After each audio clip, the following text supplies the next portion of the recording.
புதுச்சேரி புதிய பேருந்து நிலையத்தை துணைநிலை ஆளுநர் கைலாஷ்நாதன், முதலமைச்சர் ரங்கசாமி ஆகியோர் திறந்து வைத்தனர். கூடுதல் தகவல்களை நமது செய்தியாளர் இளவமுதனிடம் கேட்கலாம். இளவமுதன், விவரங்கள். சிவரஞ்சனி, புதுச்சேரியில் மறைமலை சாலையில் இயங்கி வந்த பேருந்து நிலையம் இடப்பற்றாக்குறை காரணமாக புதுப்பிக்கப்பட்டது. 29 கோடி ரூபாய் செலவில் அது புதுப்பிக்கப்பட்டுள்ளது. கிட்டத்தட்ட தயாரான நிலையில் 1 மாதத்துக்கு மேலாக இது திறக்கப்படவில்லை. இதில் பல்வேறு குழப்பங்கள் இருந்த நிலையில் தான் இன்று இந்த கட்டிடம் திறக்கப்பட்டிருக்கிறது.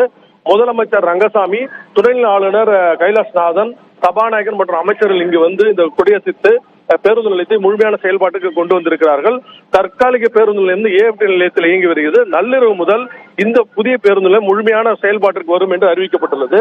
ஸ்மார்ட் சிட்டி திட்டத்தின் கீழ் இந்த பேருந்து நிலையம் புதுப்பிக்கப்பட்டிருக்கிறது. இதில் 60க்கும் மேற்பட்ட பேருந்துகள் செல்வதற்கான ஏற்பாடு செய்யப்பட்டுள்ளது. உள்ளூர் பேருந்துகளும் வெளியூர் பேருந்துகளும் செல்வதற்கான தனித்தனி வசதிகளும் செய்யப்பட்டுள்ளன. இதேபோல 31 கடைகள், 2 உணவகங்கள், பயணிகள் காத்திருப்பு மற்றும் போக்குவரத்து அலுவலகம், பயணச்சீட்டு பதிவகம் என்ற ஏற்பாடுகளும் செய்யப்பட்டுள்ளது. இதேபோல 6 பேருந்து ஆமணி பேருந்து நிலையங்களுக்கும் ஏற்பாடு செய்யப்பட்டுள்ளது. பயணிகளுக்கு இரவு தங்கும் அறைகளும் அமைக்கப்பட்டுள்ளன. ஒரே நேரத்தில் 46 பேருந்துகள் நிறுத்தும் இடமும் இந்த ஏற்பாடு செய்யப்பட்டுள்ளது. இது மட்டுமல்லாமல் ஆட்டோக்களும் டெம்போக்களும் நிறுத்துவதற்கான ஏற்பாடு செய்யப்பட்டுள்ளது. இதனைத் தொடர்ந்து புதுச்சேரியில் ஈசிஆர் சாலையில் மேலும் ஒரு பேருந்து நிலையம் கட்டப்பட இருக்கிறது. இதற்கான அடிக்கல் நாட்டு விழா, இதற்கு அடல் பிகாரி வாஜ்பாய் பெயரில் இந்த பேருந்து நிலையம் விரைவில் அடிக்கல் நாட்டு விழா நடைபெற இருக்கிறது. சிவரஞ்சனி, விவரங்களை வழங்கியமைக்கு நன்றி இளவமுதன்.